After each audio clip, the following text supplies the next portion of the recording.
Hey, what's going on, guys? DJS here. Wanted to bring you guys Collective Kicks weekly recap, and this is Friday, the 11th of October. Got a lot of stories to cover for you guys today, but first, I wanted to start off and let you guys know that I am seeking some assistance for some writers. If you guys want to help me out, it is um, not a paid position, so unfortunately, there's no money behind it. But I'm looking for somebody to help write articles and post stories and whatnot for anything other than Nike and Jordan brand sneakers. So I know that there's some interest in Adidas and Reebok and some other brands out there that I don't cover personally, and I will have a format on the website soon that will let you have just the stuff that you're watching now on the homepage, and then there'll be like a one button that you can click, and it will filter all of the stories if you want to see everything other than the Jordan brand and Nike stuff. But I figured it's a good way to expand out to other brands, and I would like to ask for some assistance on that. If you guys are serious and would like to help me on that, I will be answering some emails. I want to make sure that you guys can write adequately and whatnot, and I could be selecting a couple people. I'm just looking for just a handful of people to be able to write. So hit me up. My email address will be in the description. Please, serious inquiries only. I get a lot of random people emailing me say, hey, sell me shoes or something, and it's not really, I don't reply to those emails. So people that are interested, check the description. My email address will be down there, and looking for some writers that can help fill in and write for other sportswear style stuff out there. But let's get into this week's weekly recap, and there's a lot of stories, like I said, so let's jump in. Nike KD6 wheat, kind of a sportswear style shoe, is leaked. It kind of reminds me of a LeBron EXT style shoe. You can see the eyelets are different; they're like metal and stuff, and the shoe looks better, like an upgraded version of the KD. So, will we see a premium price on this when these, if they drop and when they drop? Also, the colorway of this looks like the PB&J KD6 images that we've seen previously. So, kind of interesting, and we definitely want to see more images. The images that we saw are a little bit grainy, but it's kind of a crazy concept. Moving on, the Air Jordan 28 Camo Pack is available now. You can buy it. I like the green one personally, the best out of the three. Price point is 150 comparison to the 250 from the regular Jordan 28s. I think that I'm seeing a lot more casual use of the SEs, but at the same time, it's a high performance shoe. If we see Nightwing's videos, they're very high performance sneakers, and it's kind of a win-win. So I'm really excited to see what other colorways that they end up dropping for these SEs. But it also makes me wonder what the heck the 29s are going to look like, because that's right around the corner as well. So I'll be covering that in future videos possibly. Moving on, Oregon State Zoom Air Flight gloves. There has been a release date on these, and I can't wait to see more on that. I'm curious to see if I want to see more images of the shoe, if they actually have Oregon State on them. Hopefully, it will be a little bit more of a limited release, because if they have a general release, people aren't going to really want them, considering not everybody is an Oregon State fan. Anytime they do a major release for a college, it kind of makes me wonder how much of a following it has. But maybe they sell well, who knows? But I definitely want these ones. I'll be looking out. Air Jordan 1 SB Quick Strike teaser kind of popped up, and it leads to a lot of questions that I have. The idea of having a collaboration between Jordan and SBs, the fact that you could have the Jordans in an SB account. Do you have to have do the Jordan accounts also get the SBs? I'm assuming not. So it would probably be just a skateboard account thing with Jordan ones. And then there's the whole quality thing. Are they going to be manufactured the same way, or are they going to be manufactured the way that the SBs are manufactured, which seems to be higher quality, lower price than what we're used to with the Jordan brand stuff. So nonetheless, I'm really excited because there's 1,000 different colorways that we know how SB can take things and make things pop culture in just a bunch of cool different designs. So I definitely want to see what they come up with there. There's some images of some Kobe 8 What the Kobe's supposedly. The images, I honestly don't get the What the Kobe part from the images, but that's just me. I mean, I see a little bit of Blitz Blues in there, and a couple of the other sneakers here and there, but I just don't really see. It seems like they kind of lost the inspiration of all of the different Kobe's through the year. Now, with that being said, like individually, I like both of the shoes. You could have the blue ones or the red and green ones or whatever as separate sets, and I think they would like look pretty awesome. But who knows? We'll see more images, I'm sure, of those soon. Considering it has to be coming to the end of the Kobe 8s. We're nearing the end of the year, so and then the Kobe 9s will be announced, and then the hype begins. A new images of some Foamposite Pros surface. They're black, blue, and red, and I think they look like a disaster personally. As I've mentioned before, the Foamposites have really the new colorways that they've made have just been a huge letdown, with the exception of the Doernbecher Foamposite, which is the saving grace, honestly, of Foamposites this year. So I don't know what you guys think of these, but maybe check out the article if you guys want to drill in and see more. Nike unveils the FLYKNIT Air Max and the Air Max 2014. Curious to see how many more kind of silhouettes the FLYKNITs kind of take on, because there's so many. I'm curious if they'll have like a FLYKNIT Air Max 95 or something like that next, because it just seems like there's a lot of them that they have coming on. Nonetheless, they do look cool, so I'm kind of excited to see how that launches in January. New images of the LeBron 11 Gamma Blue have came out, and they look really, really dope. I'm a huge fan of the LeBron 11 so far, and every colorway seems to have kind of its own feel to them, but at the same time, I think that they all look pretty good. I would rather have the ones dropping this weekend than these ones right here, because I don't know, I'm not a huge blue fan. I'd rather have like gold than blue, I think. There was an image of the Yeezy 2 from OCHOCINCO on Instagram that he sent out, but from what they are saying per Complex is that the picture was used in Instagram elsewhere, and Chad stole the picture, trying to troll us basically and saying that he has the Yeezy 2s, which he doesn't. But considering they're called the Red Octobers, when are we going to see him? There's been no release date as of me doing this video of when we're going to actually see the release of the Yeezy 2. So who knows if it's going to even happen in October. A lot of people are saying red November, but we'll see. I'm sure it's going to be the most hype shoe of the remainder of the year. That being said, Oregon State custom Jordan 11s done by JP Custom Kicks did an awesome job for JACQUIZZ RODGERS. And Quiz is an Oregon State alumni, plays for the Falcons now, and same as his brother James, who I talk to from time to time. But yeah, but it was awesome. James Rogers had some Jordan 3s done from JP Custom Kicks. I had the Foamposites done, if you guys don't remember those, and he got the Jordan 11s. I think that looks just crazy sick.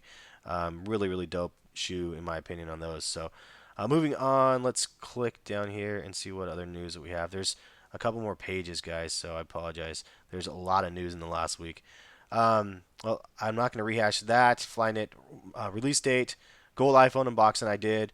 There was a red GS version of a Jordan 10, and it actually looks really, really clean. Imagine that with some suede on it, and you'd have yourself a Toro Bravo 10. It would be pretty awesome. There's images or whatever of the LeBron 11 Christmas first look. Looks pretty cool. It looks kind of like the Cutting Jades in my opinion, but they look pretty dope. There's some nice designs behind the shoe, which lets us know that there's going to be some crazy prints that we can probably see with the LeBron 11s. And I think that for those of you that hate the LeBron 11s, you're going to be in for some treats as the year goes on, because they're going to have just some crazy colorways, I bet. Obviously limited. LeBron always has limited stuff, so people are going to go nuts. The Doernbecher collection prices were announced. I did a video on that already. It's pretty standard pricing, which is good. They're not inflated that much. The Alligator Dunk Low SBs by JBF Customs. Click on the images, check those out. They're built really, really, really nice, and they just have. I mean, the brown leather lining on them is just nuts. It looks pretty awesome. We did see some images of some 3Lab 5 Jordan 5s in the BRED colorway with kind of like a red infrared sort of colors, and I guess those are happening. I didn't see this one coming at all. I might have some information on the next 3Lab 5 series, but I'm not at liberty to really say at this point. But this one I did not see coming. A second colorway in this.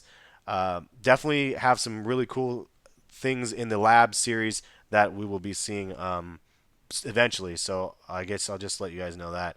The Nike Air Foamposite has a gray and Volt images out there. I'm not really a big fan of it. It looks kind of like a 112 Clark Kent sneaker, but I don't know. I'd rather have the pewters than these, because maybe it's just the yellow part of it, and being an Oregon State fan, I'd rather have. Maybe if they had orange trim, I would have bought it. But that's that. I posted this one because I thought this was rad, and it was orange and black. The Reebok Pump Omni Lite pumpkin edition thing, and it looks like it glows in the dark through the silhouette. You can kind of see it looks pretty awesome, and I don't know, man, a clean colorway, definitely kind of cool for Halloween coming up. Um, there's a Nike Zoom Soldier 7 power couple out there. Usually the Soldiers don't get any shine, but this one actually looks really clean. And the fact that they call it a power couple is because I guess it's based on their wedding or something like that. I don't know. I didn't honestly put that much thought into that article. Okay, so I did an article also for 10 top 10 overused sneaker phrases. Check out this article if you guys. Actually, I'll click in it if you guys want. I actually did a separate video for this and I never actually published it. But things that are funny, like top 10 overused phrases, like I'm PayPal ready, and then people will be saying like this on an image that you say that's not for sale, or uh, phrases that we see all the time, straight heat, or wear your kicks. But then there's nothing wrong with that. But then you see like the next image of the person selling their sneakers that they say are DS, which I always find hilarious. Or this one, VVVVNDS, and resellers are killing the game. I don't know. There's just lots of. I need these gone ASAP. That one's one of my favorites. But you can click that and check out the rest of the top 10 there. The link for my website is in the description if you guys are interested, as usual. But I thought that was kind of funny. I made that one just kind of a random article that I made. Um, there's a Jordan 5 Brooklyn Laser Custom that was pretty awesome. The artist on these Absolute basically laser etches the shoes, and it looks just crazy dope. Check those ones out if you want. Nike and Doernbecher. Nike raised $1.8 million for Doernbecher at the event that I went to the other week. 640,000 was raised the night of, and the rest of it, 1.2 something million or whatever it was raised from the sales of the Doernbecher 9 freestyle collection. So really crazy, a lot of money earned for Doernbecher, which is just awesome to see. Nike ID 11. Nike ID is available for the LeBron 11 now. If you guys haven't seen those, I am gonna have a video of the LeBron inspiration you guys sent me. I have probably like 100 of them sent, so I'm gonna try to filter them out. I did a Storm Shadow versus Snake Eyes kind of inspiration. I thought that was really kind of fun, so I posted that for you guys to see. But yeah, definitely check out the Nike ID, man. There's definitely some cool ones. Although they pulled one of the options away for it was not chroma, not the regular. It was the one in between. You can pay $10 and get the lace locks, and they pulled it. So I asked them about it. It sounds like they're going to add it later. So just a heads up on that. LeBron 10 or LeBron 11 T-Rex possible in men's sizes. I don't honestly see them releasing. It might have just been a sample. Maybe they do end up releasing an adult one, but regardless, it was kind of interesting to see. I'm not really a big fan of that one personally, but that's I don't know. I don't think that's going to be a real colorway. There was some 95 Solar Reds that were an overseas. It looked like a release, so kind of interesting to see. It makes me want to know that, or makes me wonder if they're going to actually bring back the 95 Solar Reds to the U.S. soon. And then I did an article on the Yeezy 2 images, real or fake, because people keep posting images saying they're real, and then I don't know. It's an interesting article to read if you're curious about the pre-release sneakers versus the authentics and all this other stuff. I kind of put that one together because there was a lot of information about that. I did a review of the Air Pittman 5s already. If you guys didn't see that, the Air Morphs, which is kind of like an after effect of the gloves that came out last weekend, so it's kind of fitting. There was two injured at a shooting for an Air Jordan release. Supposedly, sounds like it wasn't really sneaker related. It was just people in the wrong place at the wrong time, unfortunately. But the media always kind of makes it crazy sounding like it was because of the sneakers and everything. But I don't know quite how I feel about that. Last two articles here: Air Force or the Air Max 1 FLYKNIT first look, which is again another rendition of a FLYKNIT on a classic. So I'm going for the 95s or the 97s. It would be kind of cool to see a FLYKNIT on. And the last one was the leather Yeezy 2 samples. If you see in the front area of the shoe, it's actually leather instead of the kind of the engineered whatever material on those. Interesting to see. It'd be cool to see if they actually came out with that type of a sample. Like as a release, I think it would be pretty rad. But of course, that will never happen. That's pretty much it. That is the weekly recap. Thanks for checking out the video. I know it's a long one. And again, if you're interested in writing for me in non-Nike or Jordan brand kind of articles, leave me an email and let me know, and then I'll be testing some people out and we can see some additions. I'll keep the weekly recaps pretty much the same, though. I don't want to cover any more things. because it's just so much information out there. But I do want to have some information available on the web for those that are interested. So that is it. Have a good one. Have a good weekend, and we'll catch you guys later. Peace.